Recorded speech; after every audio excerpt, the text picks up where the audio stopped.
जून 26 हा दिवस जगभरात जागतिक अंमली पदार्थ विरोधी दिन म्हणून पाळला जातो।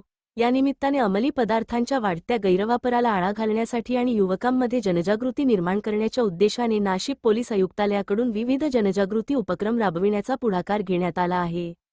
या अभियानांतर्गत नागरिकांना व्यसनमुक्त जीवनाचा संदेश देणे, अंमली पदार्थांचे दुष्परिणाम समजावून सांगणे तसेच समाजातील सर्व घटकांनी एकत्र येऊन नशामुक्त वातावरण निर्माण करण्याचे आवाहन करण्यात येणार आहे। शाळा, महाविद्यालय आणि विविध सामाजिक संस्थांच्या सहभागातून जनजागृती कार्यक्रम, शपथ, रॅली आणि मार्गदर्शन सत्रांचे आयोजन करण्यावर भर दिला जाणार आहे। संयुक्त राष्ट्रांच्या पुढाकाराने जून 26 हा दिवस आंतरराष्ट्रीय अंमली पदार्थ दुरुपयोग व बेकायदेशीर तस्करी विरोधी दिन म्हणून पाळला जातो। या दिवसाचा उद्देश समाजात व्यसनमुक्तीबाबत जागरूकता वाढवणे आणि अंमली पदार्थांच्या दुष्परिणामांविषयी जनतेला शिक्षित करणे हा आहे। डेस्क न्यूज मराठी, प्रतिनिधी एजाज शेख।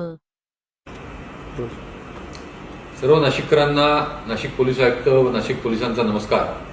दिनांक 26 जून हा जागतिक अंमली पदार्थ विरोधी दिन म्हणून साजरा करण्यात येत आहे। या निमित्ताने नाशिक पोलीस हे मोठ्या प्रमाणावर से नो टू ड्रग्स किंवा अंमली पदार्थ घेऊ नये व अंमली पदार्थाच्या विरोधात जनजागृती करत आहेत। यासाठी आम्ही आपल्या सगळ्यांची मदतीची अपेक्षा करतो। आपल्याकडून या संदर्भात सोशल मीडिया पोस्ट व रील बनवल्या जाव्यात व त्याद्वारे सर्व नागरिकांची जागृती व त्यांचं अवेअरनेस करण्यात यावं अशी आमची आपल्याला आव्हान आहे। यासाठी आम्ही एक सोशल मीडिया पोस्ट व रील जे कोणी चांगले बनवत आहेत त्या संदर्भात एक स्पर्धा ठेवलेली आहे व सगळ्यात चांगल्या व सर्वोत्तम सोशल मीडिया पोस्ट व रील बनवणाऱ्याला नाशिक पोलिसांतर्फे बक्षीस देण्यात येईल व रिवॉर्ड करण्यात येईल। माझी आपल्याला सगळ्यांना विनंती आहे की नाशिक पोलिसांबरोबर आपणही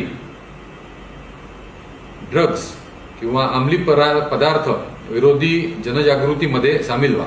थँक्यू। जय हिंद।